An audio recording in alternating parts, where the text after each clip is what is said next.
Hi everyone. In this video, I will discuss the difference between causation and correlation. There's a link between the two ideas, the two concepts, and hopefully I will be able to clarify it for you today. Okay. So the first thing is, what is causation? Causation means one thing causes another thing to happen, okay? So an example of that could be if you're running or if you're exercising, doing some form of exercise makes your heart rate go up, right? So the exercise causes the increased heart rate to happen, all right? So causation means this causes this to happen. So if I do this, it will cause something else to happen. If I have a glass of water and I knock it over, well, what did it do? It caused the glass of water to spill, right? So hitting the glass of water caused it to spill. All right, so causation, cause. This causes it to happen. Correlation is a little different, all right? Correlation can imply causation, but for the most part, correlation means there's a relationship between two things. So it's just like this happened and it caused this, or, it may have made the other thing to happen, but it doesn't necessarily mean it's causal. So for example, when it's cold outside, right, people generally buy coffee. Coffee sales increase, right? But because it's cold, it doesn't mean that I'm always going to get coffee or that coffee is going to increase because it's cold, because people get coffee all times of year, right? But you will see an increase in coffee sales because it's cold. So just because it's cold doesn't mean people are going to buy coffee. All right, so here are some other examples, and I'm just going to write CA for causation, CO for correlation, all right? So the first one is you hit your thumb with a hammer and it swells, right? So think about it. I hit my thumb with this hammer. My finger started to swell. The thumb started to swell, all right? The hammer caused my finger to swell, so this would be causation. All right, so CA, causation. I'm just going to abbreviate it, all right? All right, this next one, it kind of cut off, but I'll just tell you what it is. All right, it says as ice cream sales increase, the number of shark attacks increase, right? So think about it. People are at the beach or on the boardwalk or wherever they are, and they're getting ice cream. Well, because people are getting ice cream, does that cause more shark attacks? No, that doesn't make sense. But because more people are at the beach, you will potentially get more reports of shark attacks.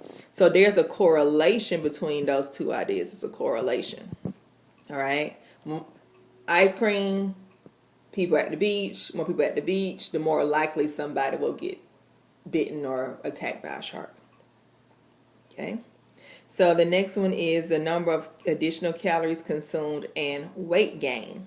So think about it like this. You're eating more calories. You're at home. You're not being active. You're eating. What's going to happen?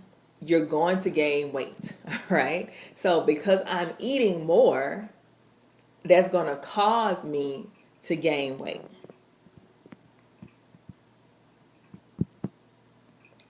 The age of a child and their shoe size.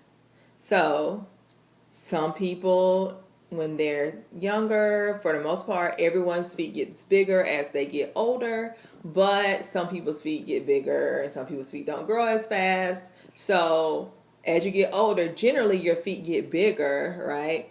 But that doesn't always happen, because that could be different things like genetically, like I get to a certain age, my feet stop growing and so on as a kid. So there's a correlation between as I get older, my feet will potentially get bigger or they could stay the same. So there's a link between the two things. So that's a correlation. The number of miles driven and the amount of gas consumed by a car. So think about it. You're driving the car, right? So what's going to happen? Because you're driving, you're using gas. Having the car running, driving, the vehicle is going to cause the car to burn more gasoline, right? In the same way, if you don't drive the car, you don't use any gas. So driving causes the car to consume gas. So this is a causation. All right. And lastly, the annual salary and blood pressure of middle-aged men. So think about it like this: how much money they're making and their blood pressure. So the more money I make, we tend to think, it's less stress. And the less money you make, we think to be higher stress, right? So there could be a relationship there. Just because I make more money, it doesn't always mean I'm going to be happier. It doesn't always mean my blood pressure is going to be ideal. And just because I don't make a lot of money doesn't mean that either. So there's a relationship between those two things, but one doesn't necessarily cause issues with the other. There could be a link. There is a relationship, but this would be what we call correlation. All right. So I hope that cleared up some things for you all. Thanks for watching. Please like, subscribe to the channel. I would greatly appreciate it. Give me some feedback, leave some comments. If you have any video suggestions, let me know and I'll do my best to upload a video for you. Thank you for watching.